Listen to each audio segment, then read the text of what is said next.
Welcome to We Know Scripted TV's coverage of Daredevil Born Again, where we're talking about Daredevil 5 and 6, the bone-crunchingly wonderful double episode this week. I'm one of your hosts, Jason Reed. With me, as always, the white tiger to my Daredevil, Sasha Joseph. Sasha, Nah, how are I'm you? dead.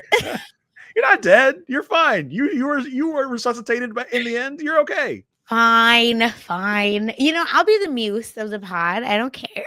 Oh, you'll be Muse. Okay, you'll be Well, Muse. listen, That's I fine. wore red. I don't know. Yeah, Maybe I'm that's fine. feeling blood today.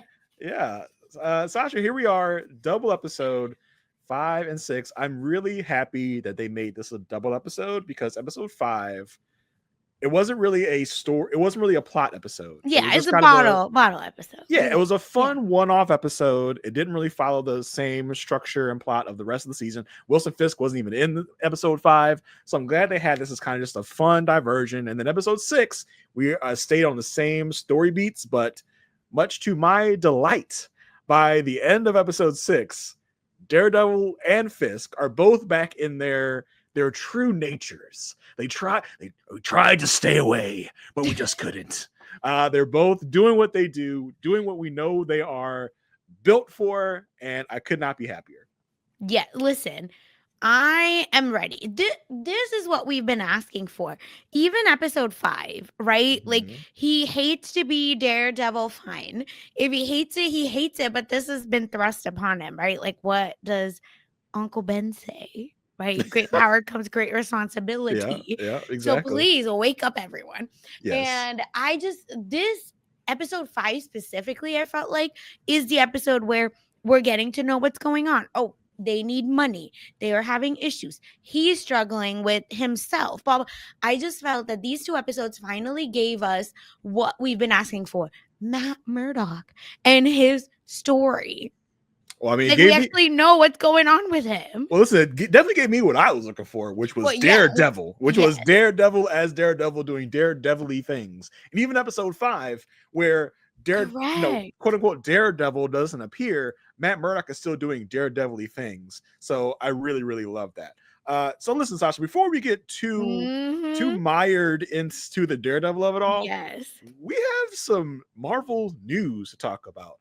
Specifically some Avengers Doomsday casting news to talk about.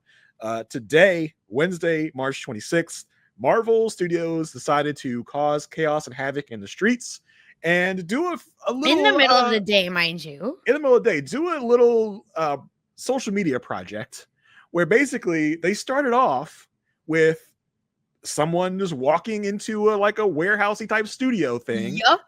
Putting up a director's chair with a star's name on it. So the first chair we get is Chris Hemsworth. Okay. AKA Thor.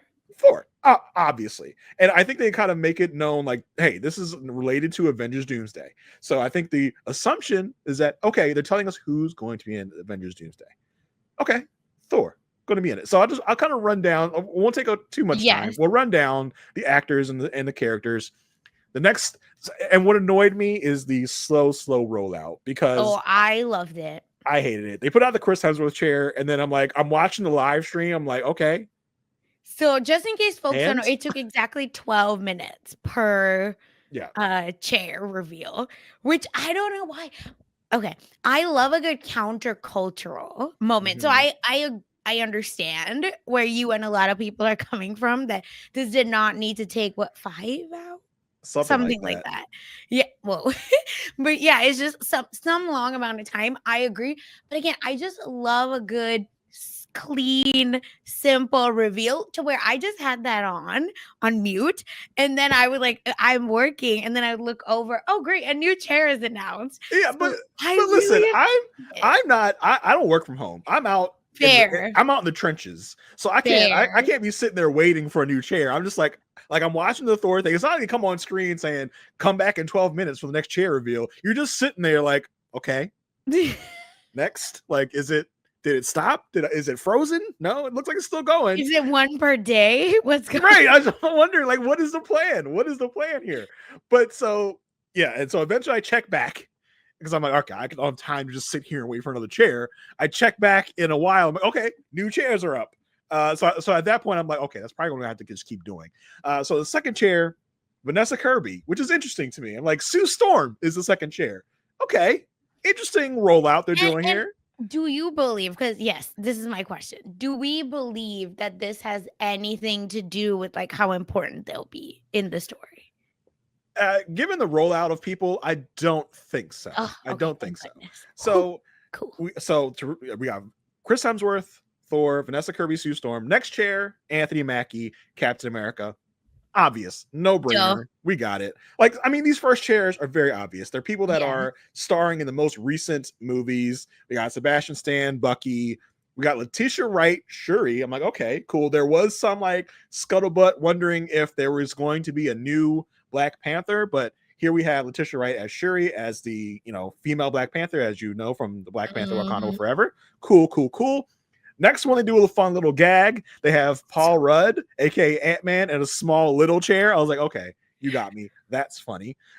We got Wyatt Russell as U.S. Agent, going to be in the Thunderbolts coming up.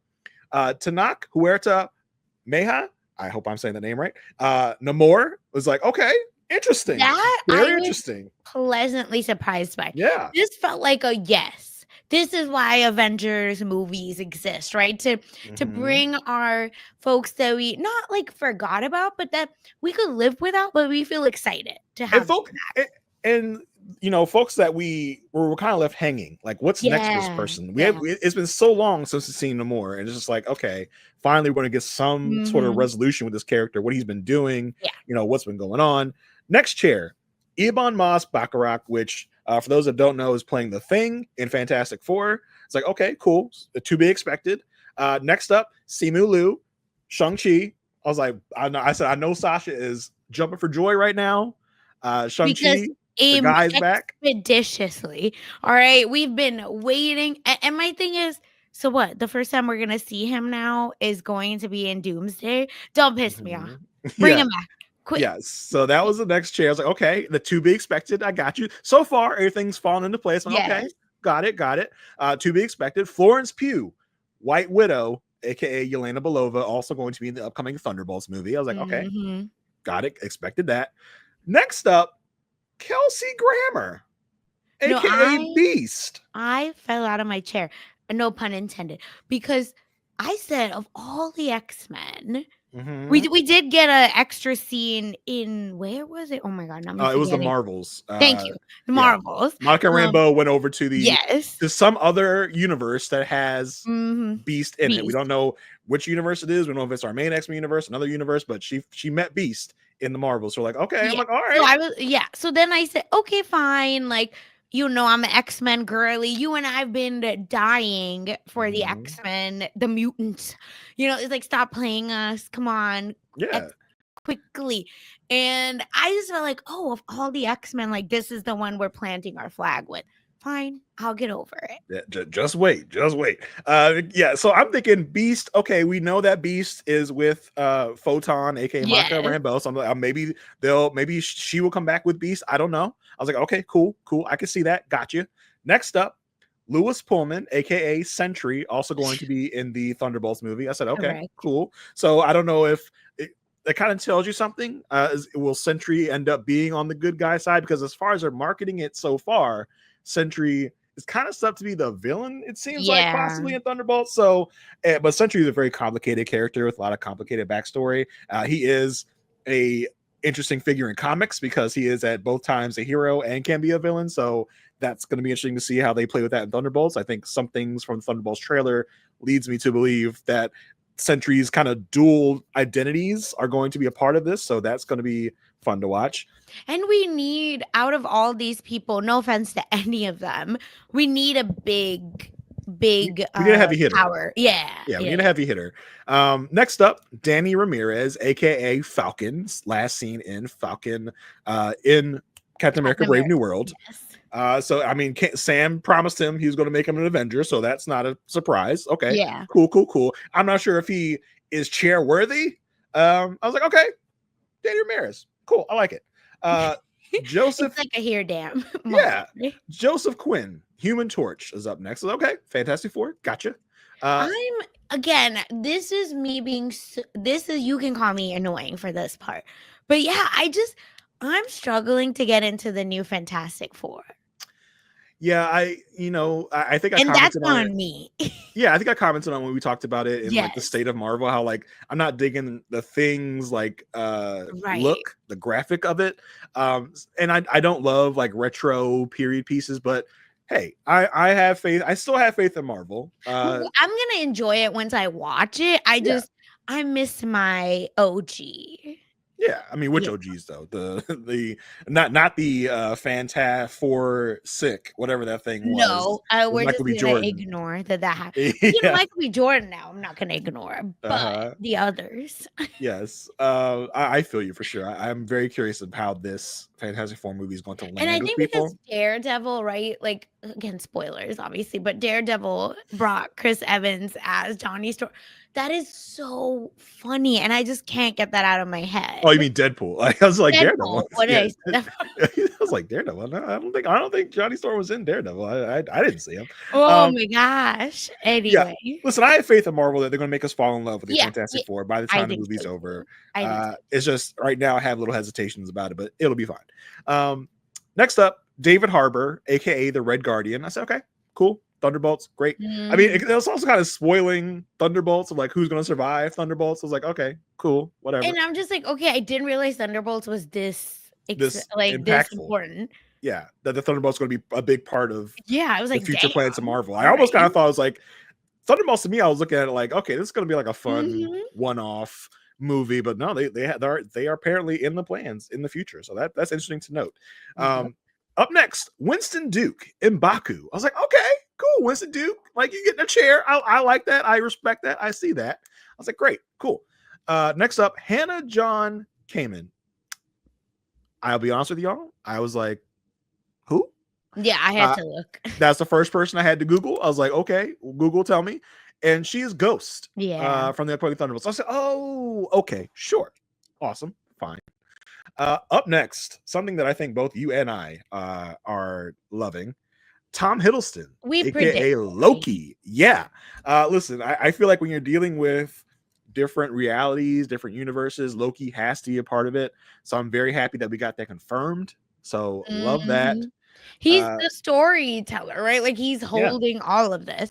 Will OB be back, please? Come on. For sure. I would love to see the whole Loki crew back. Okay. So far, so regular. So far, so normal. I'm like, okay, I could see all these people being in the Doomsday because they all are part of the recent Marvel MCU movies in history. Got it. Cool. It's going to be an eclectic Avengers lineup. I was like, I'm wondering who's going to be part of the main team, who's going to be kind of support. I don't know. I was like, cool. What's next? Cool. Hulk, maybe Spider-Man. I don't know. And then they just come out the gates like, you thought you knew what was coming, but you don't. Because up next, we get a run of X-Men. We get Patrick Stewart as Professor X, Ian McKellen as Magneto, Alan Cumming as Nightcrawler. Like Alan Cumming of the Traitors. $1 million, Alan Cumming from Traitors. Murder, Alan Cumming from Traitors. It's like, okay, cool. I love that. Rebecca Romaine as Mystique. James Marsden as Cyclops. I was like, okay, I thought he was dead, but cool. I love it. Right. I said, oh, but Jean Grey ain't here. Got it. Listen, I don't know if Famke Jensen was busy or what. Up next, Channing Tatum as Gambit. I said, what? This knocked me over. When I'm telling you, first of all, they like already had me right, like kicking my feet, giggling with all these X-Men reveals. Listen, our friend Chappelle did message us saying he was like, they're so old. Yes. Nostalgia bait. We love it. Why do you think Robert Downey Jr. is here? Listen, they said F the new class. F the they ain't doing it for us. We don't got no new class. This is all old class X-Men, and I am here for it 100%. And they will all be in wheelchairs. They will all be in wheelchairs. Next up, we got 2 left. Yes. And I think this does say something about the drive of this movie. So second to last is Pedro Pascal, Mr. Fantastic. I'll say, okay, makes a ton of sense. Yeah. And last but certainly not least, Robert Downey Jr. as Dr. Doom / Iron Man. Who knows how that's going to shake out? He might play both at the same time. I don't know. Oh my God, please. But the fact that they saved Pedro Pascal to second to last with Robert Downey Jr. just makes me think like Mr. Fantastic, I think, is set up to be the next Tony Stark, Iron Man, because I have them here at the end together, especially after this weird run of X-Men, and then you come back with the Mr. Fantastic. I was like, okay, that's just telling us how important he's going to be to the universe. Whatever universe they come up with at the end, Mr. Fantastic is going to be a big, big, big part of it. So that's what that kind of that's what when we already got the Fantastic Four up top, right? Yes, like he didn't need to be by himself. Yes, for sure. So listen, that was it. A lot of notable snubs here, a lot of notable absences. I'm looking at Hulk, I'm looking at Spider-Man, Doctor Strange, Captain Marvel, Hawkeye maybe. So I'm just kind of looking at these like, wow, it's interesting that they are not a part of this first setup. Now, you can also ask the question, they came out and said this is the cast, this is the whole cast of Avengers Doomsday. Obviously, they're holding some things back. They are maybe giving us some fluff. I'm wondering if these older era X-Men are going to be in like one scene as their world is ending. I feel like we're going to deal with incursions in this storyline, which means, you know, worlds, universes colliding, and one of those universes will dissipate. I'm just wondering if that old X-Men universe is going to be sacrificed in this sequence of events, because as you noted, listen, some of these actors and actresses they're up there. They're getting older. Ian McKellen is 80 something, right? You know, Alan Cumming is no spring chicken. Patrick Stewart, super duper old. So I'm just wondering if we're going to get like one scene. And how is the Nightcrawler going to be everywhere? Yeah. So I think that we might be in that case looking at this as like a one scene as the world is ending. We get to see those characters for the last time, and that'll be a whole section of them wiped out and gone. And, you know, obviously, I think some of these characters that weren't on these chairs are going to be in this movie. It's just this was what they chose to reveal right now. So, yeah, a very interesting, eclectic group of people that they decided to reveal here in this thing. Yeah, like I said, I was annoyed at how they rolled it out, but after it was all rolled out, I was like, wow, this is crazy sauce. Yeah. I'm also wanting like Spider-Man, right? Like I'm surprised, but I don't know if it's because Spider-Man gets a standalone movie and that it's going to just maybe be too big to reveal anything here. And the Marvels, what the hell? Yeah, no Captain Marvel, no Miss Marvel, no Photon. So no Young Avengers. No Young Avengers in here. So either is also interesting because you could think like, you know, like in the Infinity War and Endgame, there were certain people that were focused on in Infinity War because they were not going to be in Endgame. So is that part of what's happening here? Is this group of people going to be featured in Doomsday, and then another group of people we featured in Secret War? Because you can't have this huge, gigantic cast and give everyone equal time. So I'm wondering if that's also part of it, if we're going to divide up the two movies and these people will be part of this movie and then the other people we didn't mention will be part of another movie. I don't know. It's all speculation. But listen, anything they give us, I'm always glued to the set, glued to the TV, like, what is this? What does this mean? What's going on? So they gave us a little bit of something. I think it's also interesting they bookended this with original Avengers, you know, Chris Hemsworth and Robert Downey Jr., you know, Chris Hemsworth being at the beginning, Robert Downey Jr. at the end. And Robert Downey Jr. showing up in person just tells you like how important his villain character is about to be. Yeah, I mean, well, he is Doom in the Doomsday. So I think it's safe to say he's going to play a big role. But I just mean like that is our big bat. So I wonder, again, we haven't really seen well, we'll see in Thunderbolts, but currently we don't really have much background on Doom, like Dr. Doom. We haven't got any like teaser scenes in any of these movies. Like, come on. Well, I mean, I would assume that we're going to get something in Fantastic Four. I would assume that's where, obviously. I mean, Thunderbolts. I don't really think Doom's going to be a big part of it. Half of them are freaking in the movie. Well, I know, but I mean, I just don't think that Doom's going to incorporate much into that. I think if anything, it's going to be in Fantastic Four because he is their villain. So I think that's where we're going to get our first teaser shot of Doom. But yeah, this was a welcome surprise in the middle of the day. I was like, wait a minute, what is this? And it was, like I said, I was like, well, okay, where's the next stuff? And I was like, okay, I'm gonna have to come back to this. So I came back, and to see all the reveals was fantastic. I can't wait for Doomsday and see what this is going to be, because we don't really have an idea yet of what exactly this movie's about.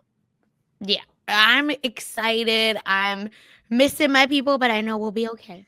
And that's all I do know. Yeah, for sure. All right, Marvel news done.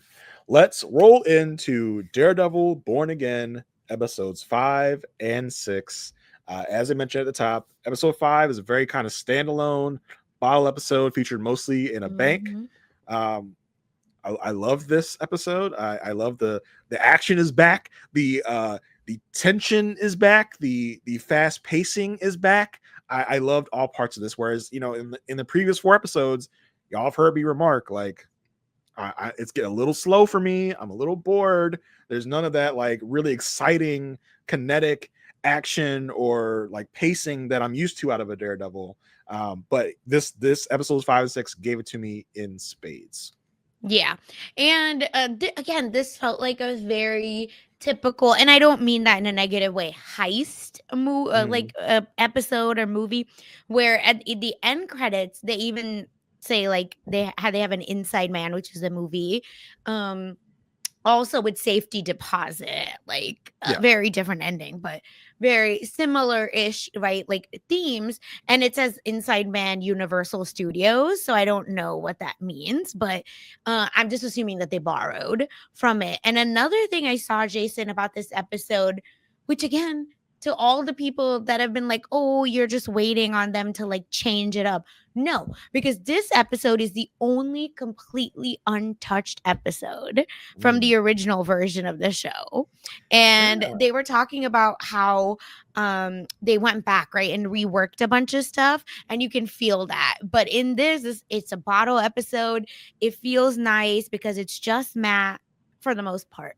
What we've been asking for. So I thought it was really funny that they ended up sewing not maybe well in a lot of times the last few episodes, but this was the original, and without 2 different ideologies, right? Like coming together to try to make one seamless episode. And I think that's why it works. It doesn't matter if it was good or bad ideology. It's one cohesive thought process. And it really does feel like it was they said, okay, it felt like this was the first episode they came back on after the rework was like, that's all right, what I felt too. Yeah. Like, the last 4 episodes, like we got that in the can, so we can't get rid of that. But now we're on a new track. Now we have to get Matt in his element, using his powers, being smart, being like this cool Daredevil figure. So I loved it. So let's get into it. When we come into the episode, there's a lot of Irish imagery. There's a lot of things going on. We find out that it is St. Patty's Day in New York, St. Patrick's Day, aka we get date checked a little bit in this episode. Yes. They say this St. Patrick's Day falls on a Wednesday. So a lot of intrepid people out there in the internet have figured out that this takes place in 2027. So a couple years in our future, this is where this takes place. Because St. Patty's Day on a Wednesday means that it's 2027. So we got that. St. Patrick's Day. We see Matt in a bank. His death also was in fall of 2025. So I think that's how they've like sped everything up. Yeah, because it's been a year since his death, and then we changed the new year, and it's March now. That makes a ton of sense. Matt is sitting in a bank. He's fiddling with his horn, and that is not a euphemism. He is literally touching the Daredevil horn that ripped off of his Daredevil mask, as he is wont to do nowadays, contemplating about his life and about the violence in his life and so on and so forth. Matt is there to meet with a bank manager, and guess what, y'all? It is Yusuf Khan, aka Kamala Khan's father. I was like, oh my goodness.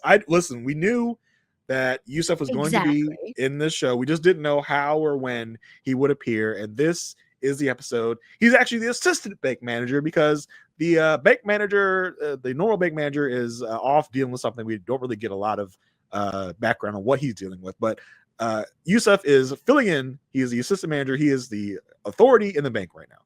Yeah, and here's the tea.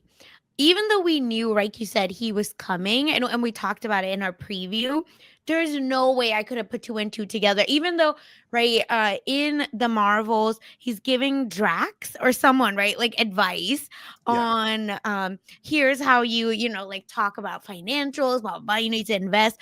We know, but we don't know. Like, I did not put that together. So when that's how he was introduced, truly, I love a good non-spoiler surprise. Yeah, for sure. I was really pleasantly surprised that this is the episode we get Yusuf in. I was like, this is cool. This is great because it's not some like superhero crossover. It's just Matt's going about his regular life and he just bumps into Yusuf, you know, living his regular life. So it's like, okay, just one of those cool coincidences in the MCU, which is what we lack in the current day MCU. There's not a lot of crossover, so it's fun to get these kind of references because Yusuf and Matt get to talking. Yusuf gets a call on his cell phone. I said, I know who it is. I bet I know who it is. And Yusuf says, it's from my daughter, Kamala. I was like, oh! And then he says, she's visiting friends in LA. I was like, oh, what does that mean? And I mean, I said, what friends? Is it Bruno? Yeah. Did Bruno like get in? Because we know he's in California. Yeah, we know at the end of Miss Marvel that Bruno got accepted into, I think it was Caltech maybe, into a program there. So we know that he's in LA, but also we know of some like possible Young Avenger connections that might also be in the LA area. Cassie Lang rings a bell. So yeah, which friends is she visiting? That's gonna be that's all a really good question. So I mean, all of it could be Bruno. She could be meeting Bruno and Cassie Lang. Who knows? She could be out there forming the Young Avengers or Champions, whatever they're gonna call themselves. Okay, right now that you brought that up, because that's been another theory going around about Daredevil being like the Champions, like you know, like their master splinter or something. Yeah, that's what literally I was like, you know, the rat. Yeah. You know, I think that would be fun. I just don't know if I see it in my mind. Because we have the Kamala Khan reference, right? And I think she's gonna have to come at the end of Daredevil, like if the Champions, I think, were to happen. Yeah, listen, we later in the episode we get promised a dinner with Matt. Exactly. So I just can't, like he was there as She-Hulk at the end of dinner. You can't give me that promise and not pay it off. You know what I mean? So I think that's number one. And then 2, White Tiger. So is she young as hell? Thank you to our comments who did say she's 14, I believe. Yeah. So not 26 like you said last episode. So the internet lies. Wow. No, it was just someone else. Either way, it's just me thinks that there's 2 young people. I mean, listen, Matt could bring Angela Del Toro over to the dinner, and Angela and Kamala will meet and bond, and who knows? And there's too many amulets and special powers going around for them not to meet each other, and for this to pop off. Okay, we don't know the origins of all these things. Angela's amulet could like ring or something when it's next to Kamala's brother, don't tempt bangle, me with a good right? time. That's how they could discover each other. Who knows? But yes, so we get this connection. Yusuf and Matt are kind of talking. Yusuf starts bragging on Jersey City, where he's from. He says, listen, that's where Miss Marvel is from. He shows Matt the Miss Marvel Funko Pop that he has, which is apparently Miss Marvel is apparently not popular enough to get her own Funko. It has to be custom made. Don't piss me off. But Matt is not there just to chop it up. He's there to check on his loan that he applied for the firm. Yusuf says, listen, you guys, your firm is very over leveraged. He's like, the problem is you guys keep taking on these cash strapped clients that can't really pay you. Matt's like, hey, it's all about the David versus Goliath, parallel here. The system conspires against so many people. We are a vital function in the city that needs us to help these people that, can't afford our level of lawyerdom or whatever. Issa says, that's great and all. That's cool. Like, great on you for being a moral figure in this city, but still got to deny you for the loan that you're looking for. Matt takes it well. He says, that was the best no I've ever gotten. So thank you so much. Like, Matt is on his way out of the bank. He's, as Matt is leaving, we see a group of masked gentlemen getting a heist started. They're going to go rob the bank. We hear from the crew, from the lead bank robber, whose name is Devlin, but I'll call him Green because all the people wear different colored masks. Green. Well, did you notice the color of the masks? Yes. So they are basically the same colors as most of the Infinity Stones, minus the orange one, which may come into play later. Yep, that's all I'm saying. Okay, that's all I'm saying. Yeah, before they go in the bank, Green tells the rest of them, let's go in here, do our stuff, get the 1.8 million that Luca owes to get that fat bastard off of Luca's back. So, if you'll remember, Luca and Victor are two crime bosses under Fisk, and Luca robbed Victor's shipment of whatever, which I believe Devlin was actually the guy that killed the two people in the truck, if I'm not mistaken. Right. I think that's why they need the money. Yeah, they need the money to give to Victor because Fisk had to be involved in that killing, I think. Yeah, because Fisk, which wasn't really Fisk, was actually Vanessa posing as Fisk, told Luca that he owes restitution to Victor of 1.8 million. So we're going to rob the bank to get that money to pay to Victor. We look inside the bank. The power is being cut. We hear a random drive-by shot at AT&T as one of the people in the bank says, oh my God, AT&T is the worst, as their signal goes out. I was like, damn, y'all didn't do AT&T like that. That's grimy. AT&T, I'm like, did AT&T pay them, to get a mention? But no, I don't think they'd have paid them to tell. Yeah. I think maybe Verizon paid them to say that about AT&T. Who knows? But listen, I got AT&T too, and I also agree. They are. Yeah, I used to have AT&T, so yes, Verizon is the top, but I have T-Mobile, unfortunately. No, T-Mobile's fine. But here's the thing. If you are a good heist movie fan, you know that it's 6. It's never 5. Yeah. It's never 4. There's someone else out there, maybe. And they all get out of the car, so there's no getaway driver. Yeah, there's someone out there who's another part of the crew that's yet to reveal themselves. We'll see. We'll see. Come on. The bank robbers enter, take hostages. Yusuf is trying to hide. I don't know if I think he tries to call someone. I would have been like, I'd have called his daughter, be like, hey, so have you met like a teleporter or something that you can get to bring you to me? Because daddy's in trouble. Daddy is in a situation. So do you know a teleporter, some kind of way you can get to me? Because I need you, girl. Here's the thing, Jason. You would think that this man only has one child. Well, why is he gonna call his son? And I love it. He's so into his girly. I don't know if you know this, but this does live in my head rent free. So I feel like that's what kept coming up for me. There, do you know Gigi Hadid, like the Hadid sisters? They're supermodels. So Gigi Hadid, I think, is a little bit more no, I think they're both famous, but whatever. It's at Gigi's Netflix show. Their dad posts this huge thing, missing my youngest daughter, Princess of Nazareth, the great granddaughter, ruler of Palestine in 1700, blah blah blah, just hosting all of this, talking about Bella. Watch her this season with her sister Gigi. Oh my God, that is, they tell you not to have a favorite child, but you usually do. You just usually don't say it out loud like that. That's all I'm saying. So that's all this whole episode was reminding me of. He's like, no, why are you showing me a pop figure of your daughter? I literally am blind. And he's like, because my son is a bum that doesn't have superpowers. He's just a regular guy. Why would I have a pop of him? It's so that's all I could think of is how the Hadid sister. That's funny. Sorry, so tangent. Goes to show I even forgot the name of the son that is Kamala's brother. So me too, obviously. Yeah. Kareem? No, I made that up. Kareem's the boyfriend, the baddie. That's maybe a good whatever. Yeah. So So meanwhile, Matt's still on his way out of the bank. He's calling Kirsten to tell him about the loan denial. But then his ears perk up because he got that super hearing. He hears the robbery taking place. He tells Kirsten to call 911. Then he just hangs up. I'm just like, you didn't tell her what to call 911 for. You just like, if I'm on the other side of that phone, I'm just like, wait, call for what? What happened? Did you fall down a sewer? Like, what? Why am I calling 911? He just says, call 911 and hangs up. Like, I'm lost. I'm confusion. I don't know.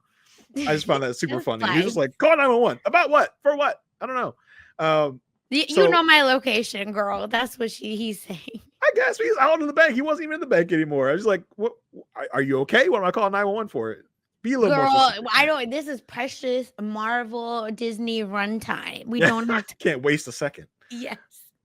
Yusuf is in the bank hiding, but they find him and make him join the others in the lobby. Matt just walks into the bank, literally whistling, pretending that he's just this blind man that got no idea what's going on. He's like, who? What? What's happening here? Oh, we're being robbed? Say what? They make him robbed. In this economy? What? Actually, I get it in this economy. Economy, yeah, I understand. I've been thinking about it myself, so No, we'll cut it out because that's we'll cut this out. Yeah, it's pretty I can't let people know my plans. So they make Matt, get on his knees with the rest of the people. The bank robber does the bank robber thing and says, listen, y'all be fine if y'all just remain calm and let us do our thing. That's the typical bank robber lingo.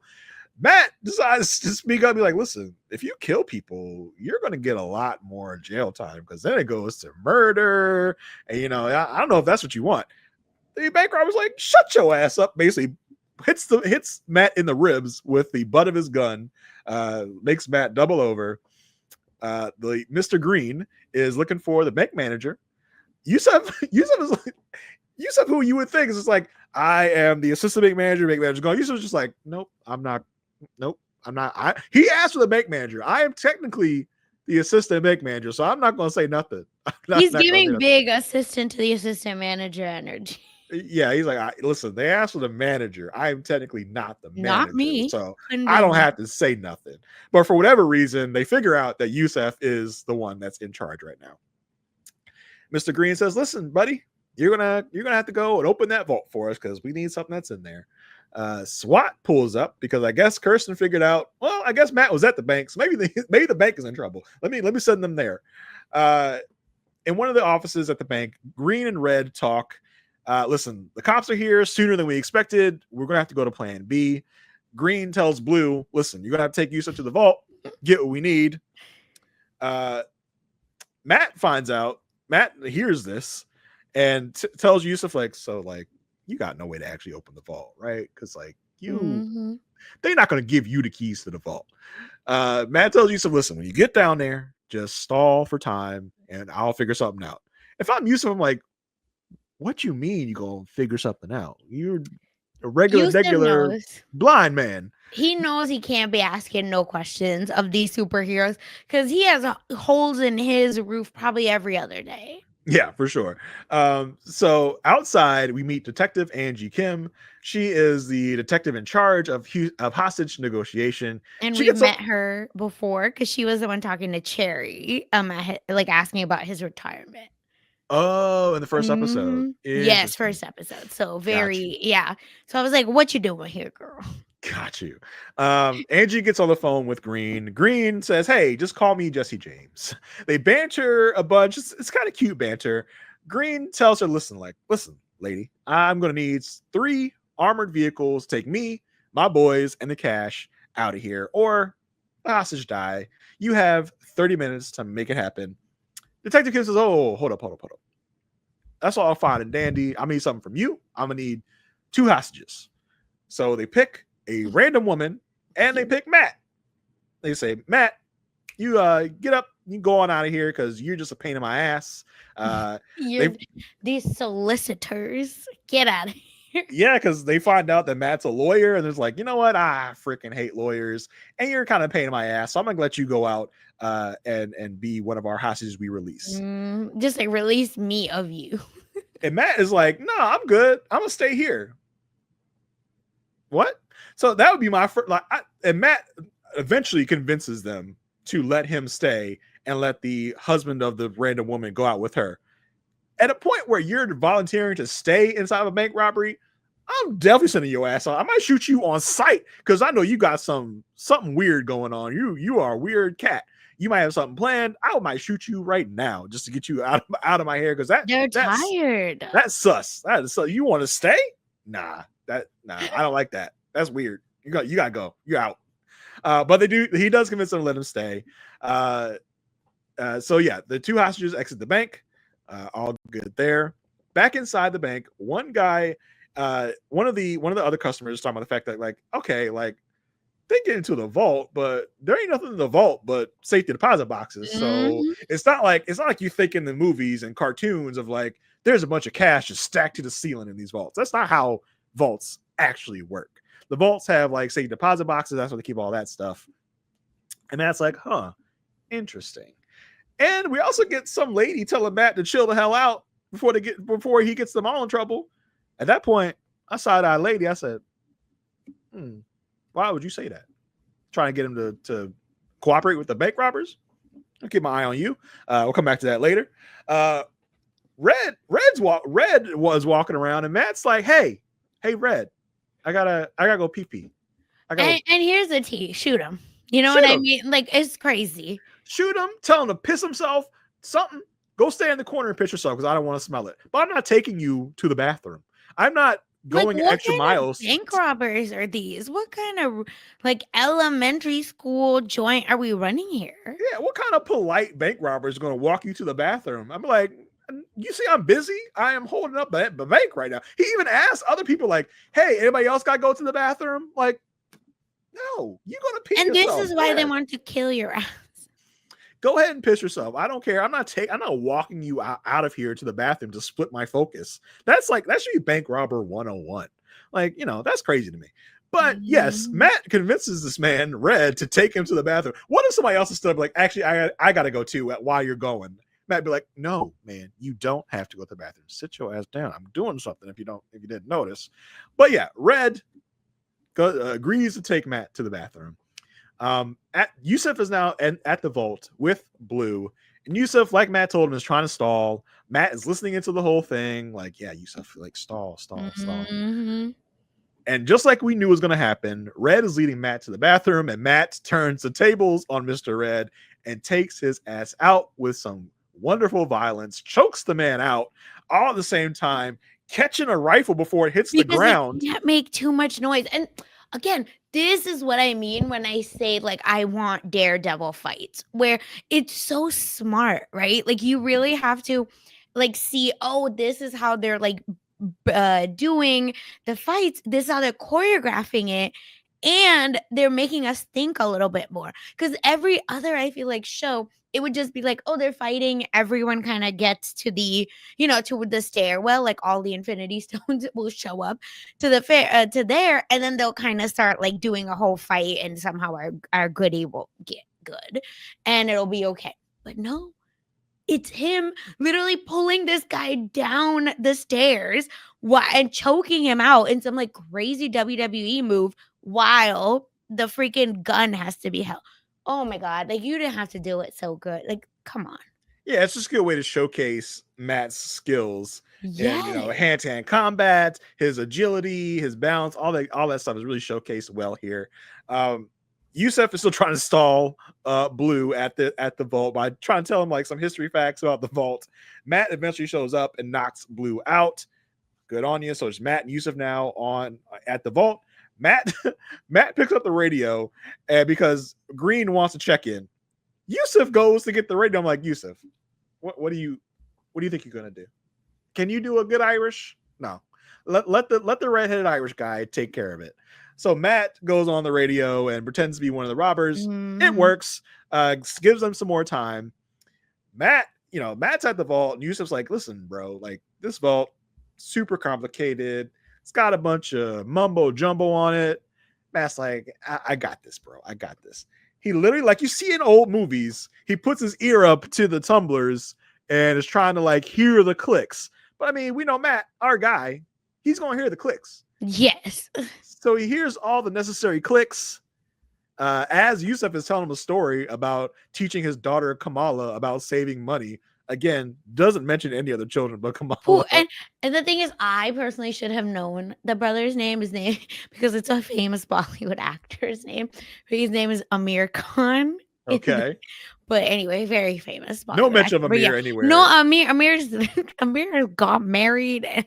You would think Kamala's the only child because the thing is, the actor that plays Amir Khan, I believe, is in Delhi Boys. Oh, the new Hulu. Another hilarious. Yeah, would recommend. Very funny. So I think they say he's gone. Yeah, but yeah, outside of the bank, Detective Kim, she's trying to buy another hour from the robbers. She's like, listen, St. Patrick's Day, the streets are all shut down. We're trying to get you your vehicles, but it's going to be tough. They banter about St. Patrick's Day. He's like, listen, you should have known not to use the St. Patrick's Day stuff for me. I hate St. Patrick's Day. I'm a freaking Protestant, okay? I'm Irish, but I'm an Irish Protestant. We hate St. Patrick's Day. She says it's like Christmas for a Jew. I was like, okay, cool. Red tells her, Green tells her she has 3 minutes. Red's gone. Red's down. Green tells her, listen, you girl, you got 3 minutes.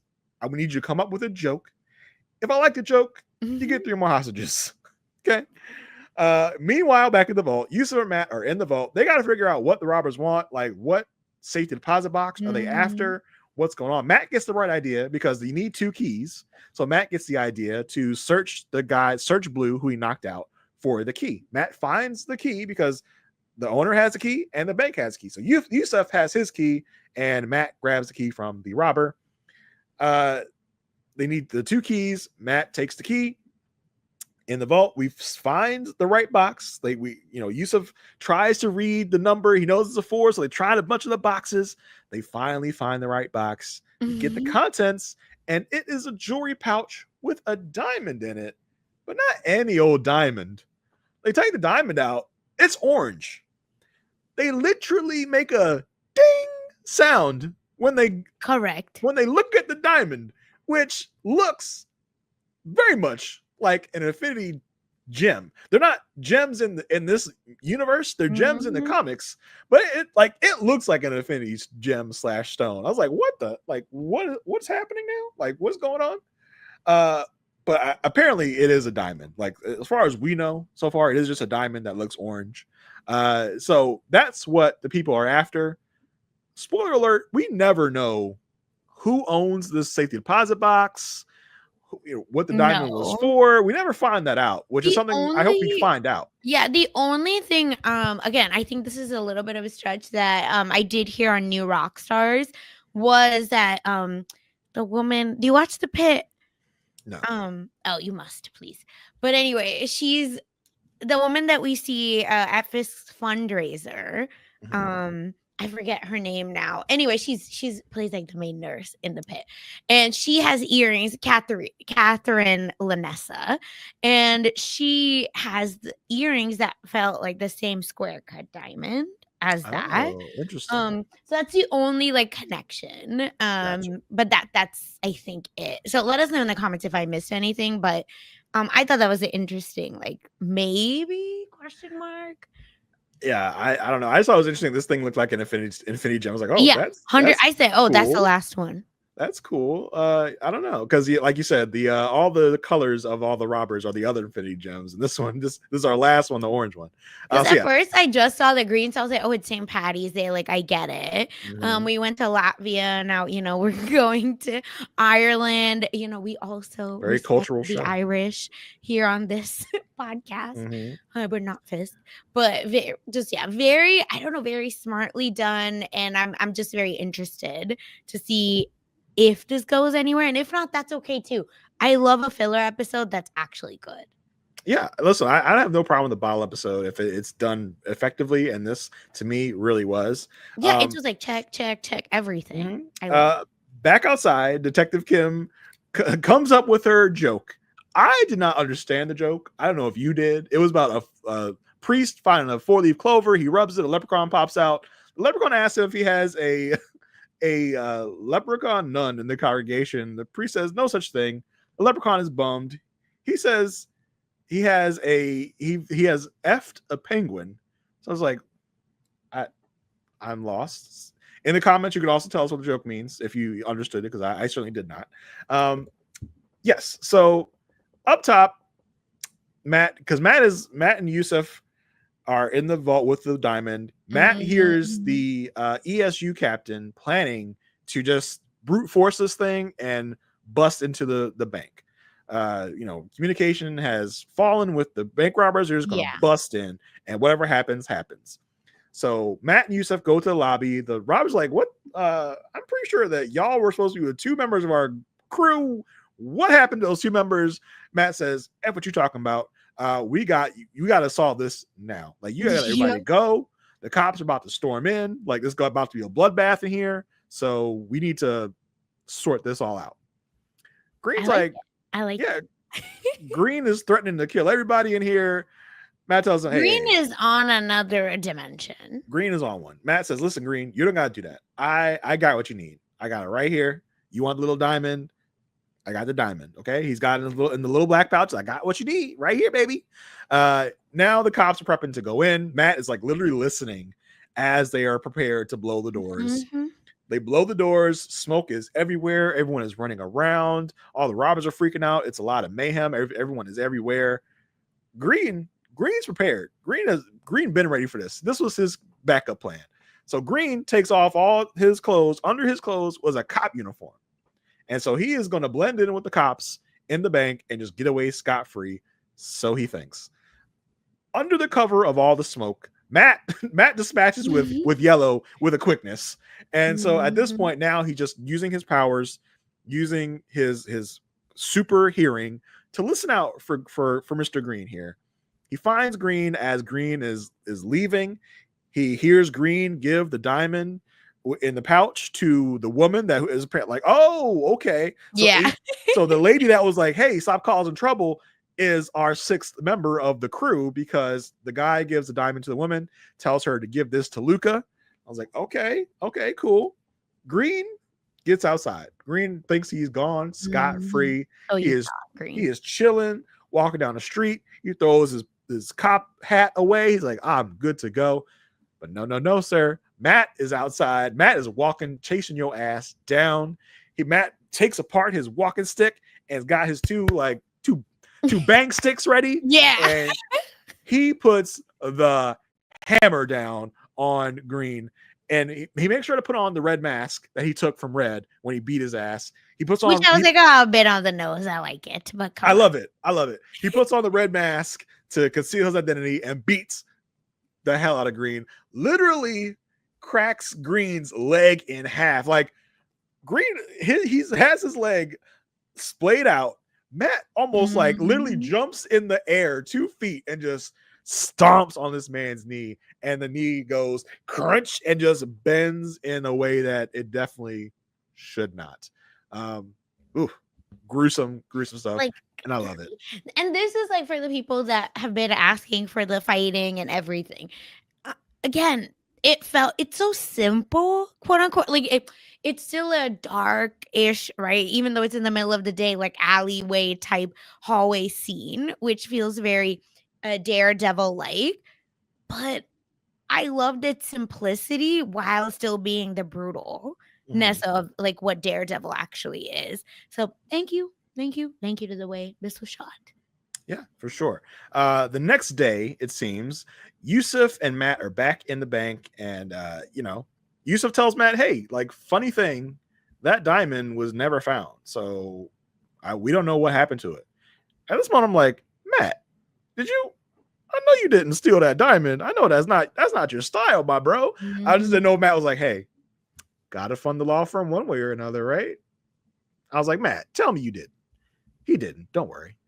Yusuf tells Matt, listen, I know you saved my life. You saved the bank. I still can't give you that loan, my guy. It's not going to happen. I said, don't play me. Yeah. Pissing me off. But Yusuf does invite Matt over for dinner to talk about more profitable ways that Matt can go about this whole needing money thing. And he says, hey, come over, dinner with the family. Matt accepts the invitation. So I was like, okay, like, hey, can we see a scene with Matt Murdock and Kamala Khan chopping it up over the dinner table? Would watch in a heartbeat. So we think at this point, I'm like, Matt. And he'll be at 2 Hulk family dinners. Yeah, for sure. Wild. I'm like, Matt, give the man his diamond back. What are you doing? Like, I was like, Matt, are you okay? But don't do it. Matt calls his attention to the butterscotch dish. He's like, hey, I'm gonna take one of your butterscotches. Take a look at the butterscotch dish. I'm gonna leave something there for you. And lo and behold, Yusuf finds the diamond in the butterscotch dish. So all is well. Matt did not steal that big ass diamond. He gave it back as he should have, and we knew he would. And I think Matt knew right that it was that woman, because there's a moment in the show where he's like, when he's whistling and comes back in, oh shucks, I just wanted to come to the bank. And he hears everyone's heartbeats, but it slows down on her, and he can tell that she's fine. Hey, which I thought was a really interesting moment, because that I think sets us up for probably how he's able to do this switcheroo. There you go. Love it. Love the episode. It was so simple in nature, but it was also very effective. It wasn't these episodes where we're doing a lot of soul searching and navel gazing and oh my gosh, what is the meaning of life? Should I do this? Should I do that? It was just a very straightforward, very like, there's a problem I gotta solve. I'm gonna solve it with my powers. I'm not gonna question it. I'm just gonna do my damn thing. And I love a good practical effect, hand-to-hand fight scene, which is what we got with Matt and Green, at the very end. And it was just this visceral hand-to-hand combat moment, which the show is so good at doing. And I thought it was so effective. I love this episode. It felt like it almost could have been like the first episode of the series, just to kind of introduce us back to who Matt is. So correct. This could have been put really anywhere in this series, and it almost felt like a re-jumping off point, right? Like in comics, there's a lot of times where there's jumping on points in comic runs. They're new number ones. This felt like this was a new number one to this Daredevil Born Again. It felt like Daredevil Born Again, right? It just felt like we're back. All that episode 1 through 4 was nice and stuff, but we back to the Matt, to the Daredevil that you know and love. So, and we knew that's how it's gonna end up. So we're ready. We're here. So now we get to episode 6, which is right back into the plot, into the story, into everything that we've been building up towards. And at the very end, everything kind of boils over. So let's get into it. We open up on a BB report talking about there's a graffiti artist talking about, hey, like cops are always coming down on me, but graffiti is not the worst crime out here. There's all sorts of people doing all sorts of stuff. Why focusing on me? We then show someone showing the BB reporter his phone. It's a video of someone doing sword fighting out in the streets, just dispensing justice with a sword. Like, what are we doing here? And I was like, okay, all right. Because listen, we knew coming into this that Jack Duquesne, aka the swordsman who we met in the Hawkeye series, was going to come back. So now I was just like, oh, is that Jack Duquesne out here sword fighting as a swordsman? Okay. Put that in your pocket for later, folks. We then flash to a construction worker finding Muse's latest victim in a landfill. So I was like, oh, okay, cool. We see also this man's eyes have been gouged out, which is interesting because I think I noted this in one of our recent episodes. Yes. Muse did that specifically to some of his victims, including Daredevil's assistant Blind Spot in the comics. So that's comic accurate for sure. We visit with Matt as Matt is quoting scripture to himself and holding the memorial, to Foggy in his hand. Yeah. And he's just kind of cycling back on the violence he's had to do lately. He's thinking about everything that's happening. He's thinking about the bank heist. He's thinking about Hector. He's thinking about Fisk.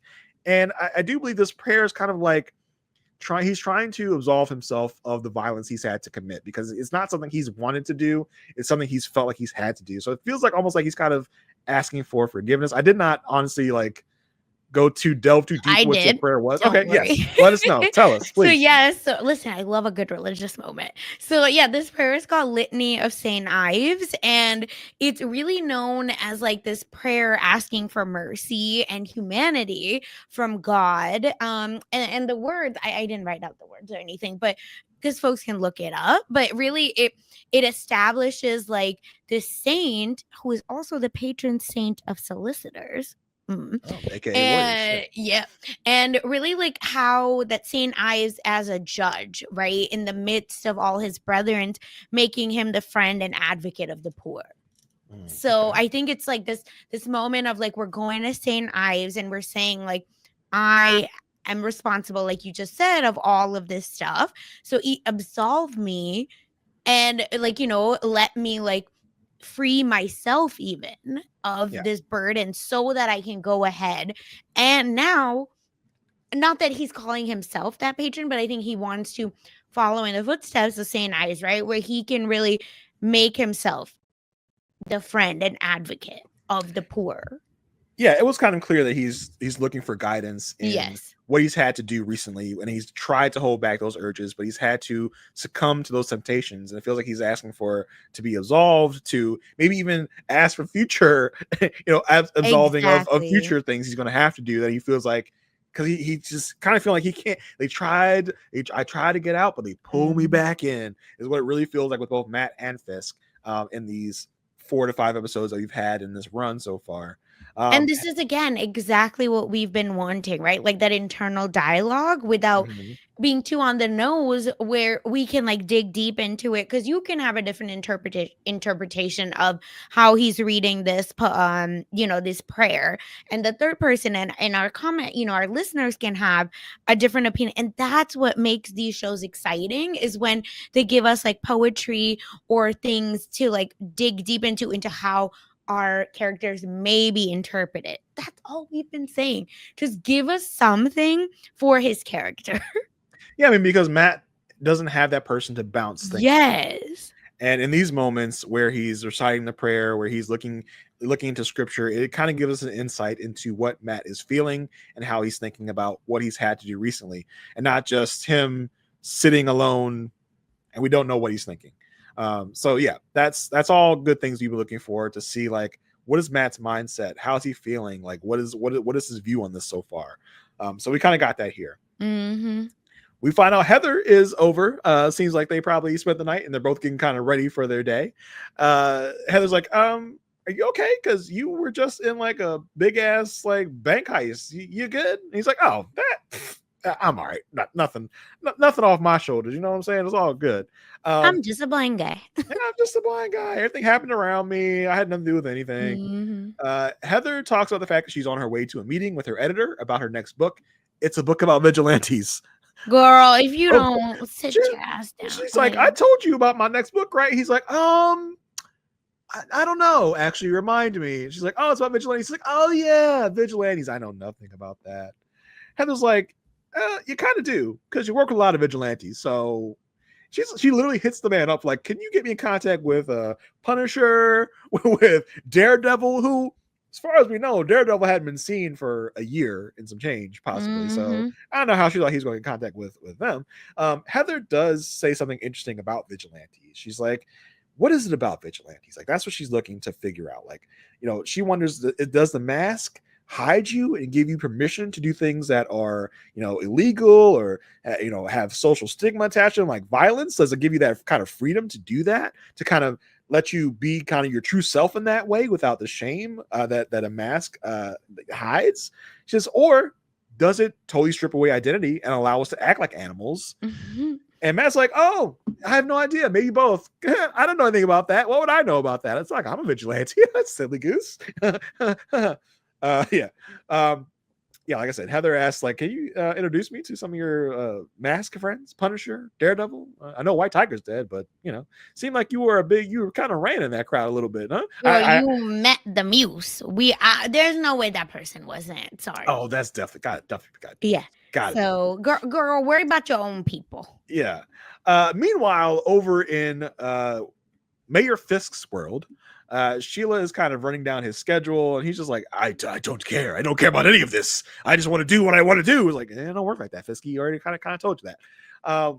Now in Fisk's office, Fisk is visited by Luca. A unplanned visit, a unwelcome visit. Luca's just kind of hanging out in Fisk's office, and Fisk is like, bro, what what do you want? What are you doing here? Like, you gonna roll up on my job like this? Like, come on, bro. What are you doing? Be so for real. Fisk, interestingly to me, is just like, he pretty much lays down the law to Luca. Says, listen, you still owe Victor that 1.8 mil, bro. Like, so you need to have that by the end of the week, or question mark. Things gonna happen.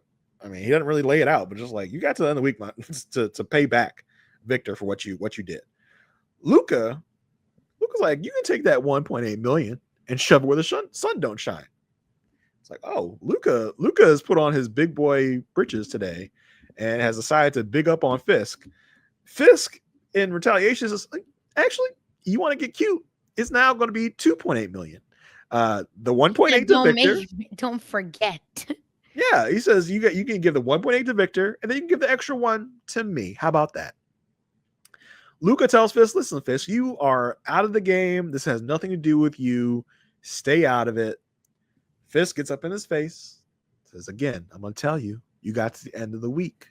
And now you can leave my office. And puts like one of those Apple, one of those little Apple New York pins on Luca, says, all right, bro, get out. This is, I don't know what Luca's plan was here. I don't, because this is bad business, because this guy, Luca, probably known to some people as a crime boss. People be wondering why he's in Mayor Fisk's office. That was a big boy move to do. I don't think Luca knows what he's getting himself into here. No, that's what I'm saying. I think that they're setting, no, I do know, right? They're setting us up for both of our main characters, hero and villain, to come back, but they have been tested, and people are like forgetting that how badass both of them actually are. And we're going to get like a allow me to reintroduce myself moment right at the end of this episode. But this is where I think Vanessa has been running things. Fisk has been in Oklahoma, in the hospital, right? Wherever, now becoming mayor, trying to be on the up and up, eating vegetarian, right? Like all this kind of stuff. So I think the team or the five families, like, think that he's become soft. Yeah, so they don't know. All it is, and it's like, you keep pressing me and pressing me, bruh. You poking the bear, you're gonna get a bite back at some point. So I would suggest you stop poking me, my guy. Yep. So now Sheila, chief of staff, brings in John from sanitation, who I believe John from sanitation is one of the other bank people that were in the bank at the time of the bank robbery. So that's a fun little bridge between episodes. She brings in John. Sorry, John, tell the mayor what you told me. And John is telling the mayor about all the Muse murals. It says, listen, we were trying to take down the Muse murals. We're trying to sandblast it away. We're trying to pressure wash it away. Nothing's working. So, we sent in the paint to, like, chips of the paint to get examined. And guess what? That stuff's made of human blood. It's got human blood in it. So I was like, okay, what's going on here? So we're going to come back to that. We come back to Matt. Matt and Kirsten are in the law office talking about some case, blah, blah, blah, blah, blah. All of a sudden, Angela Ayala shows up, wanting to talk to our guy, Matt. Girl, this is how I should have known she's a teenager. Oh, yeah. Precocious little crime-fighting teenager. She tells Matt, listen, my uncle Hector was looking into something when he died. Something to do with all the people going missing. He was tracking it, and we got to pick up the case. Several things went through my mind. First of all, you can tell this is a new plot line they came up with when they decided to put Muse into the show, because Hector ain't seen nothing about no missing people when he was alive. We heard nothing about this. This is a brand new development. We don't know nothing about Hector. That's the thing. Had we even seen one normal white tiger episode? Yeah, some mention of him looking into these people. But we can't do that because the actor has passed away, so we couldn't really do any reshoots. And you can tell just this storyline was just kind of like stuffed into this. Like, okay, we're gonna have to come up with something. We also had never heard about people going missing, so we're just like, what is this? This is a bunch of new stuff that is being introduced to us. So Matt, being the adult in the room, is like, hey, listen, I know you're going through a tough time, but this isn't the fight you want to put up, to do with your uncle wouldn't want this. Angela says, save the therapy talk. I know my uncle. He would have wanted someone to continue his work. She says all the kidnappings that have happened are close to the shut down queue line on the subway. Yeah. So that has something to do with it. I'm like, Angela, what exactly are you looking for Matt to do with this? Like, that's what I'm saying. Does she know who he is? I don't think she does. Right. But, so that's why I'm confusing. Because I said, if you knew who he was, then I understand. But no way, ma'am. Sweetie, I'm a lawyer. Like, what do you think I'm gonna do? One. Yeah, like, come on, girl. I got my last client killed, and what do you think? And you're mad at me about that? Yeah. And Angela's like, Matt kind of says it like, so, like, what do you want to do? Angela wants him. She says, just do something to help. She says, you are known for helping the little guy, so why don't you actually help the real little guys? Or are you just all talk? I thought you cared about the people in your community. Really laying on the guilt trip real thick. Angela tells Matt that, Hector, you know what? My uncle actually told me right before he died not to rely on anybody else for things you can do yourself. I was like, oh, brother, here we go. Little Harriet the Spy, R.I.P. Yep. Is about to go look at the stuff herself. It's like, this cannot end well at all. Back with Mayor Fisk. We've now gone to a full-blown investigation of these Muse murals because we found the blood. The Chief Gallo is breaking it down for Wilson. He says, listen, from what we can tell, there are about 60 people involved in these murals. Muse has drained 60 people of their blood and used their blood for his artwork.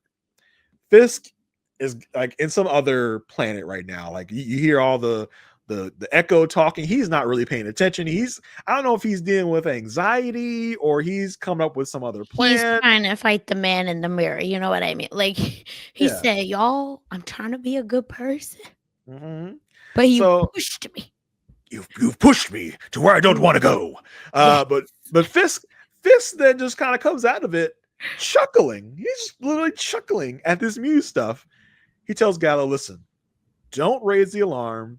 We can't have this guy knowing that we know what he's doing, because then he'll scurry into his hole and then he'll come back out eventually and be even worse. And Gallo kind of scoffs at this, and Fisk is like, I don't know what you're scoffing about, because I got a sanitation department telling you about a serial killer before the cops. So obviously whatever you're doing is not going well. So don't be scoffing. It's just like, let's just make some sense. Just a little bit. Yeah. We visit with Muse as Muse is doing his thing.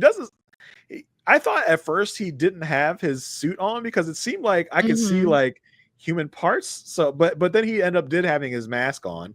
He gets stopped by two random women. As he's doing one of his murals. I think he's like, I don't know what he's starting one of his pieces. They're just like, oh my God, you're Muse. Like, he's right now, before he's found out to be a serial killer, he's now this like Banksy figure. So people want to really kind of have their celebrity moment. Oh, and get a picture of Muse. So I said, run, girls. What are we doing here? Yeah, they did not think about what they were doing when they did this, because they did not get what they bargained for. Muse turns around. They freak out at the weirdness of Muse's mask. And Muse lunges at them, and we'll see where they end up in a little bit. But we're back with Fisk at home. And Fisk is kind of telling Vanessa about his day and about Luca. He's like, Luca came to see me. You can tell when Fisk is like Fisk's demeanor that he's kind of enjoying this. Yes, he's back. He's kind of being lured back into the life. I think Vanessa can tell he's that. Like he said, I'm done. Vanessa can tell, and Vanessa is all about this. Well, this is like her kink. Yeah. Oh yeah. She's like, tell me more, big boy. Tell me more. She's like, oh, now let me put on the coat on you. Yeah. Girl, if you don't. Yeah. So Fisk tells Vanessa, listen, Luca's not going to pay. Decided to give him an extra million in taxes. He literally laughs. He's like, ha ha ha. It's like, oh, you're really enjoying getting back into this. Fisk tells Vanessa, look, politics, I'm kind of doing politics, but it's not really much different than what I was doing before. You find something that somebody wants, you either withhold it or you provide it. Either way, they're going to do anything for you to get that. And this is like, sweetie. Like you're asking these New York elites for money. Yeah, they want influence, but they don't need it. It's like selling a Basquiat to a billionaire. It's all about ego and vanity. And by being there and asking them for money, you're giving them exactly what they care about, reassurance of their supremacy. And through this, you see Fisk at a fundraiser for his Red Hood project, and he's just getting slapped down by all of these muckety muck Richie Riches because they don't care who Wilson Fisk is. Fisk is in a new society. He's in a new surrounding. He was feared in his old surrounding. He was feared in his old job. These rich people do not fear him because they just look at him as another mayor. They look at him as being lesser than, and they treat him that way. Exactly. Yes, correct. Yeah. So we also get a conversation with the woman you were talking about earlier that had the big earrings. I forgot her name, but she's basically telling him like, listen, you want to do this for yourself. Like you're doing this to make you and your buddies rich, but that's not how this works. We control this. You don't control anything here. So I said all these people are gonna die. Yeah, they don't know who they're messing with. They think Fisk, what are we doing? They think Fisk is this like, reformed mayor that's not a danger to them. But I keep telling them, keep poking the bear, he gonna bite. And one of the conversations that Wilson gets into is with Jack Duquesne, aka the swordsman. And Jack is like, listen, I don't know why you got this like obsession with vigilantes, but that does not align with what I'm looking to do. So like little does Fisk know, he's like, that doesn't align with me being a vigilante because I'm out there sword fighting myself. So I'm not really for this anti-vigilante thing. That goes against what I want. And basically Jack kind of threatens him. He's like, listen, I could buy your house tomorrow. I could buy Gracie Mansion and kick you out of it. So I would be careful with how you approach me and my people, because we actually run this here. You may be the mayor, but we run this. Fisk tells Jack, like, listen, you rich muckety mucks here, none of y'all actually make things happen. You just sit and wait. Nobody here actually does anything. Jack says, listen, don't underestimate the people in this room. We may not use violence, but one phone call to the right person, as Jack says, I could buy a Gracie Mansion. Jack literally says, consider this a warning. Not cool. This is all intercut with Fisk and Vanessa in the room. And Vanessa tries to put real baddie. She's a baddie. But Vanessa tries to put Fisk's jacket on for him, and the jacket rips. He's like, oh, I must be gaining a little weight. Little does Vanessa know that this weight is coming from his, calorie-rich meals that he's having in his little torture dungeon while her Boothang pleads for his freedom. That's wild. That just tells you how much time this man is spending. Yeah. With Adam eating these big pasta meals. He's turning back into a big back. He's turning back into his old big back self. He's back on the meat, everyone. Back on the meats. We have the meats. He is back doing what he loves, and he is getting back. No more one asparagus for him. Yeah, he's getting back to his kingpin weight, and that's what's happening here. Back with Matt. Cherry and Matt are at the law office. Cherry approaches Matt and says, "Listen, I got something to tell you." And Matt can tell Cherry's nervous as he's telling these things. Cherry says, all right, there is a serial killer out there that is out there killing people. There's about 60 or so victims so far. They have focused in on Muse as being the culprit because, it makes sense. The murals are signed by Muse, and the murals do have the victim's blood. So literally, yes. 1 + 1 = 2, of course. Cherry sees what this could do to Matt. He says, listen, man, I'm going to need you to let this go. Let the cops do their jobs. Don't get involved. I know you hear that there's all these people missing, all these people dead, and you want to get involved, but don't do it. Don't go back to that life, because Cherry knows Matt is just looking for an excuse to get back to the Daredevil life. I said yes. We have been waiting for this. I'm waiting for both of them to just wake up already. It's episode 6. We have 3 left. Episode 6 of 9. We gotta get things moving here. Back with Mayor Fisk at his fundraiser. Buck and Daniel come to Fisk. He's like, listen, bro, we we gotta show you some messed up stuff. They show Wilson a picture of the two girls from earlier, dead, eyes gouged out in front of a new Muse mural. Buck calls it out as a mocking of the cops because it's kind of just like they did this right here in the front yard. He's not even like hiding it. He's killed someone, just left them there. Like it's just not. He just doesn't care. He doesn't care about the cops. Yep. We see a new BB report about all the girls that have gone missing and their blood being drained. We come back to Fisk, and Gallo is complaining to Fisk about like, we got this serial killer out here, and you're out here cutting overtime. You're cutting the amount of cops we got. What am I supposed to do about that? You know, and now you got me reporting to you, the mayor, about this Muse stuff. And again, this guy just like can't read the room, like at all. Like everything he does is wrong every time we meet him. I mean, he's pissing me off. He got an awful lot of bravado for someone that just had his secret son threatened. I was like, you better tread lightly, my dude. I literally was like, that ain't who I think it is. You know what I mean? Like that was my reaction. Yeah. Fisk, as he tells Gallo, has picked out his own special anti-vigilante task force. And as Fisk makes no qualms about it, he's like, listen, all these people that I done picked, they got some questionable rap sheets. They got a lot of things going on. But they are, one thing you can say about these people, they are motivated individuals. They will do whatever it takes to get their person. And Fisk tells Gallo, listen, these guys here that I picked, they're going to be special cops. They're going to have special privileges. They're going to have all the overtime they want. They're not going to have to wear body cams. And they're going to be overseen by me and me alone. Fisk visits all these cops he's assembled in their secret little, I don't know, I would call it a lair. It looks like a lair, right? Like a secret little meeting place.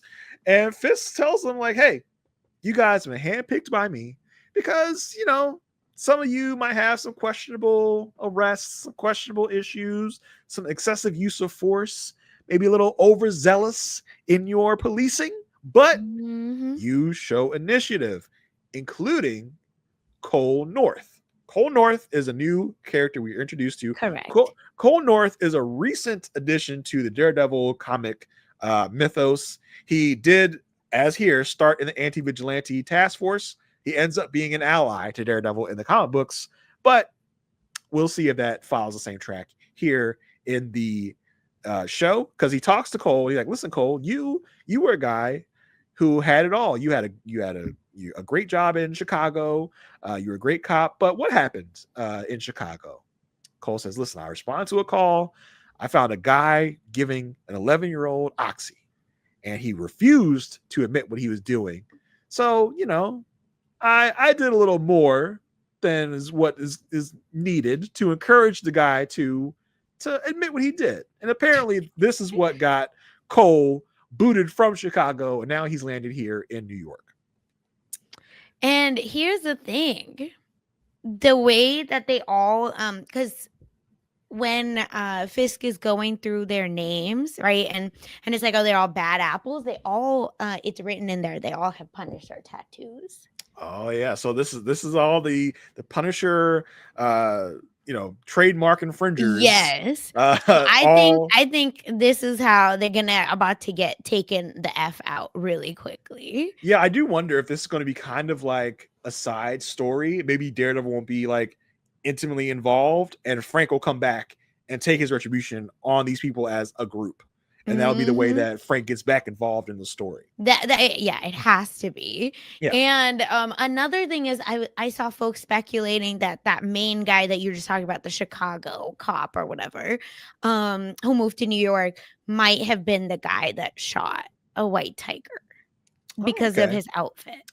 That's interesting. I do question that, because I'm wondering if Cole is going to end up being a ally to Daredevil. Right. Maybe he'll work this anti-vigilante task force and realize that, oh, this is not what I signed up for. Like, this is not what I thought this was going to be. And I don't see that guy cold-bloodedly killing White Tiger. So I don't know. Well, we'll see about that. I do feel like Cole might be someone that's on the task force that might be like, actually, nah, this ain't cool. And hopefully help either Matt or Punisher take down these people in the end. I don't know. But yeah, Fisk says, listen, when the job needs to get done, There's going to be some creative thinking involved. You were brought together to get these things done. You are my first class of the Vigilante Task Force, and our first person we're going to go after is Muse.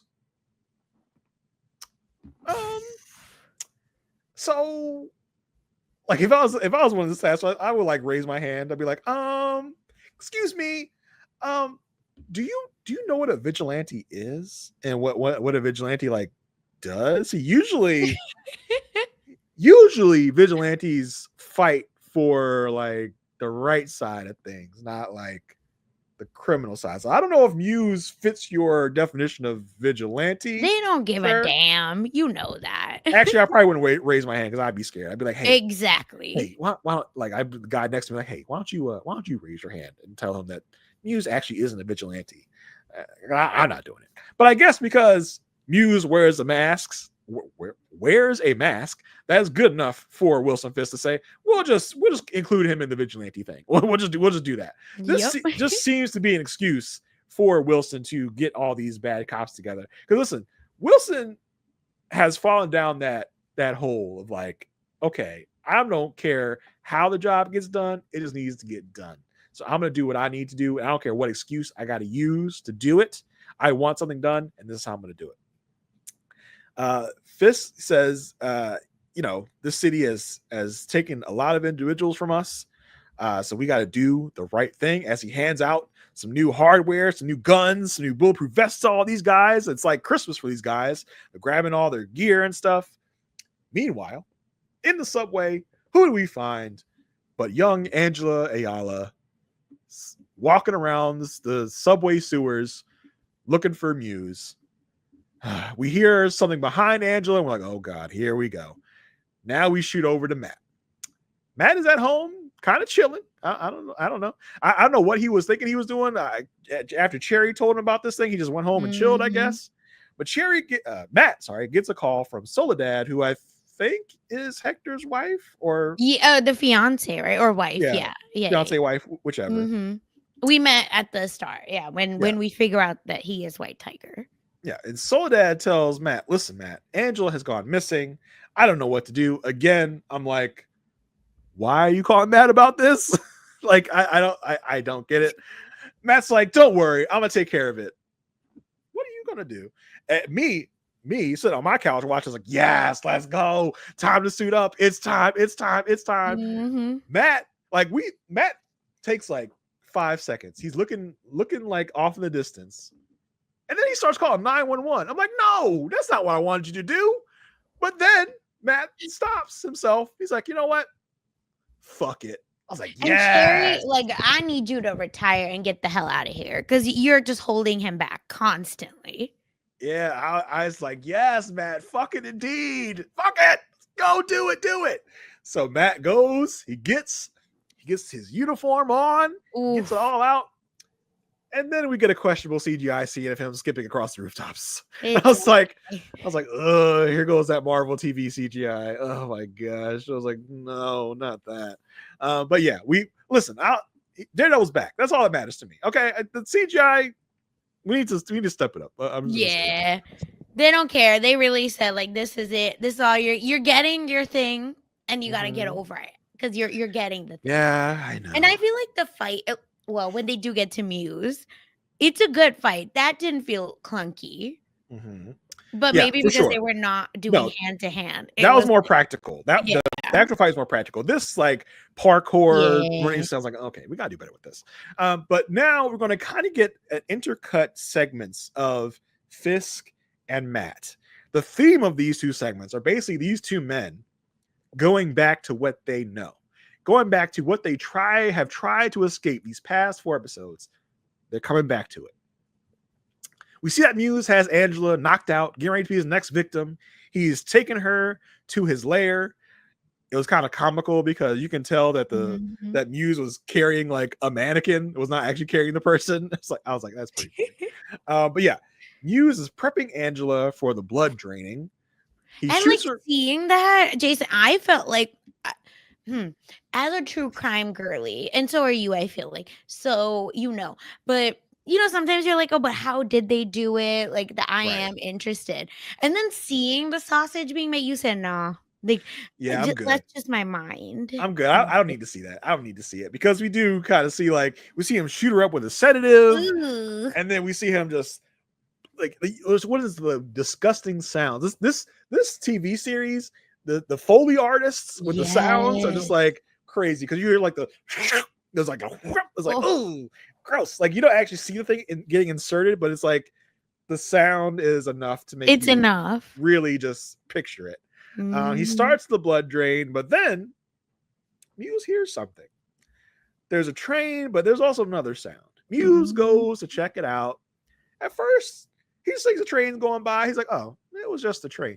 All of a sudden, there's a figure in red sprinting towards Muse from where the train was coming from. It's like, oh shit, here he comes.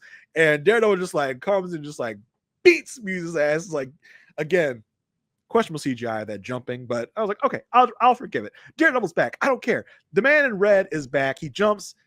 Muse and Daredevil get it on. There is a knockout brawl, a knockout fight in Muse's art studio. It was so good. Matt does this crazy flip kick.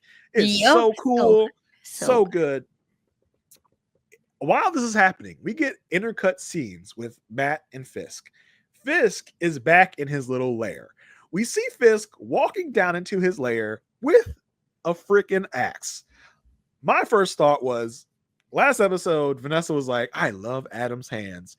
I was like, Adam, better say goodbye to those hands, baby, because those things are going bye-bye. But yeah, Fisk goes into his dungeon with the axe. Fisk tells Adam, listen, Vanessa would want me to let you go. Adam, for whatever reason, thinks, oh, cool, you let me go. This is yeah, but actually I can't do that. You saw his face. It's over. Yeah, we already called that. He says, listen, we are locked in a shared experience together. I was like, what does that mean? Does that mean we're Eskimo bros now? Oh, brother. Well, I can't let you go. I can't do it.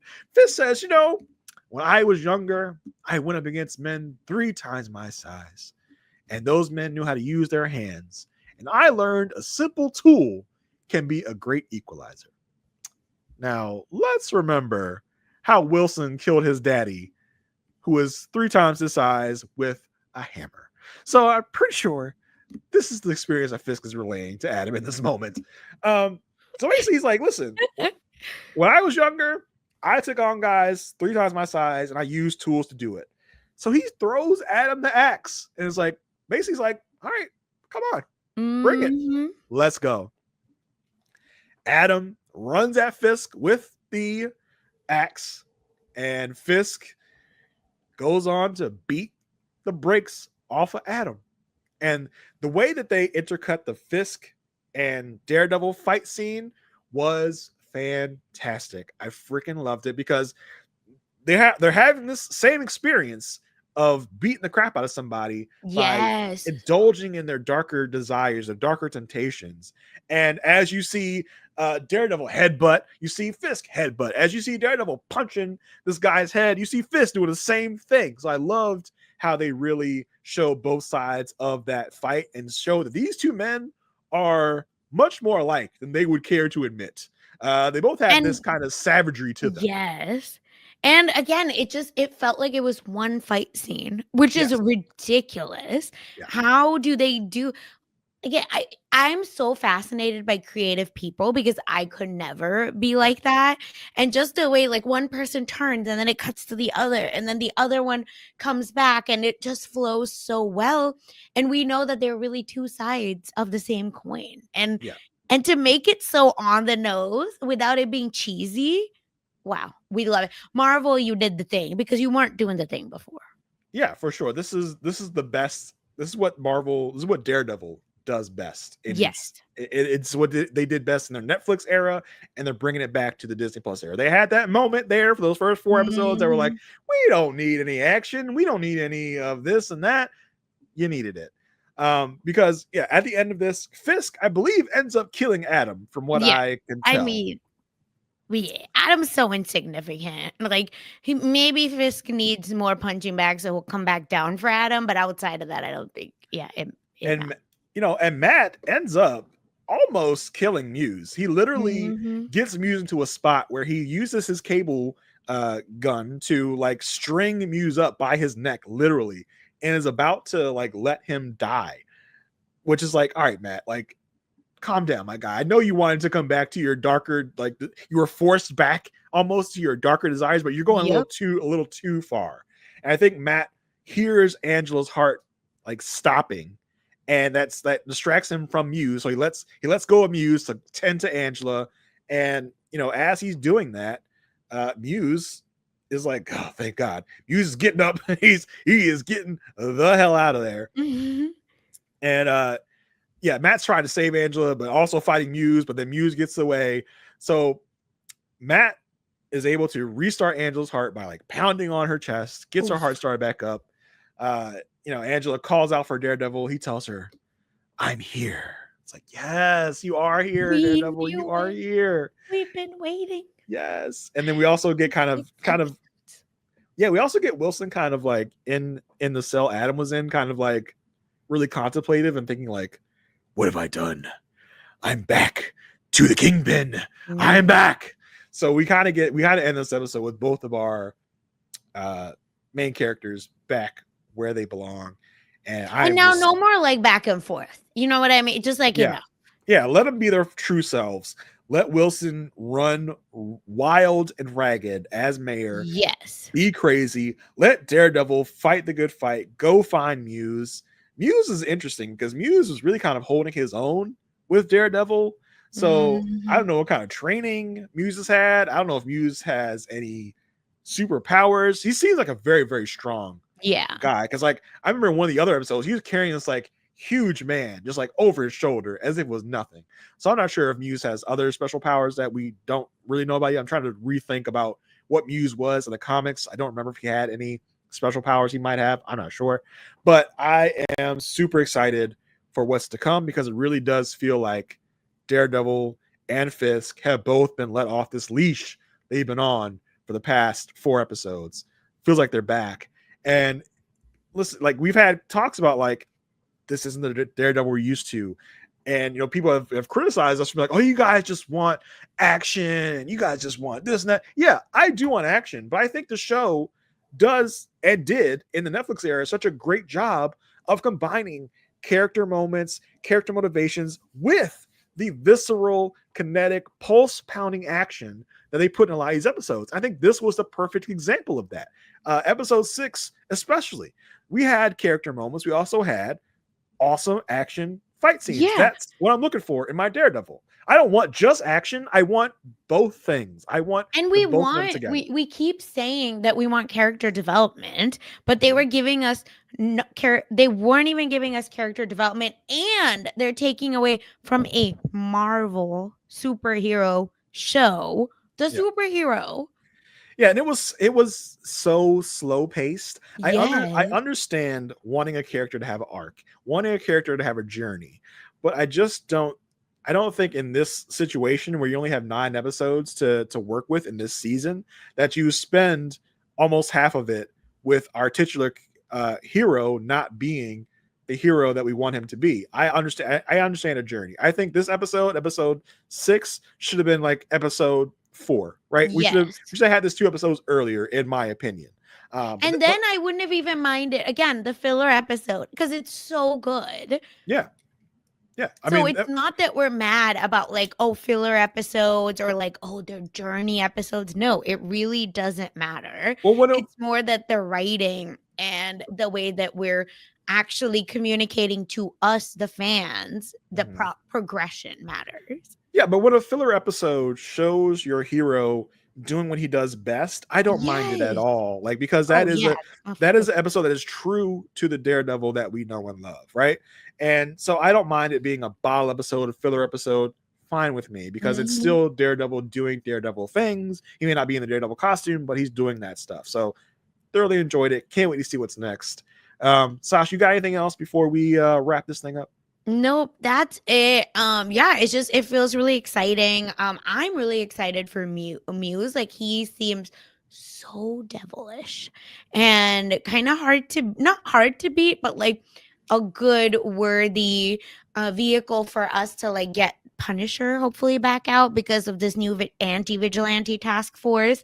And I think Muse could, I wonder now how Daredevil has to fight two people, right? Like anti-vigilante task force and Muse. So how do we get that together? So I also wonder if Matt or I should say Daredevil and Kingpin, since we're kind of going back to both of their alter egos, I wonder, because Daredevil and Kingpin are going to have kind of this similar focus, right? They both want to get Muse.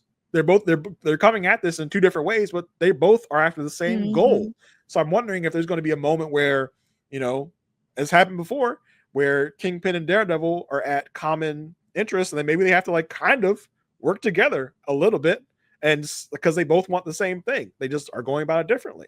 And I'm also curious about Jack Duquesne, because listen, if you're going to set up this anti-vigilante task force, you're going to need some sort of cannon fodder. You're going to need the anti-vigilante task force to be successful in something.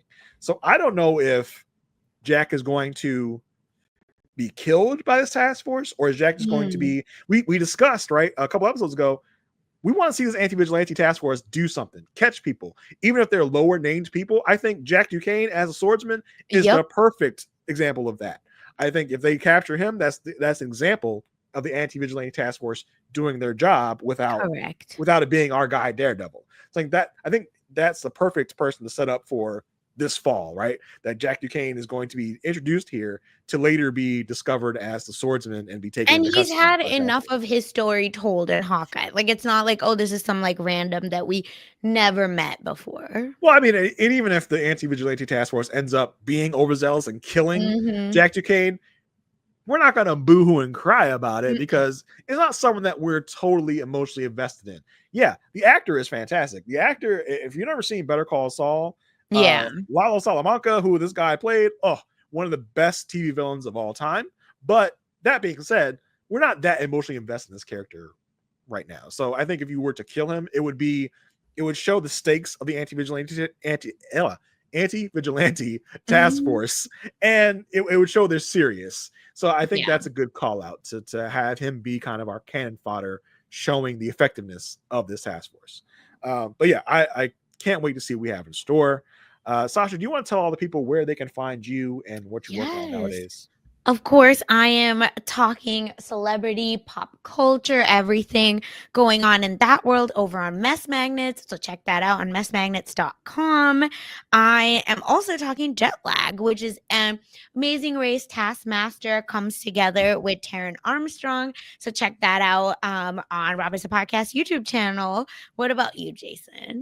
Yeah, you can find me on social media at Blue Sky at JR33D. As far as podcasting, doing a couple things right now over on the Rob Has Podcast Network. We just wrapped up coverage of Married at First Sight season 18. It was a drama-filled season. We had a great time, me and Asia Welch, covering that season.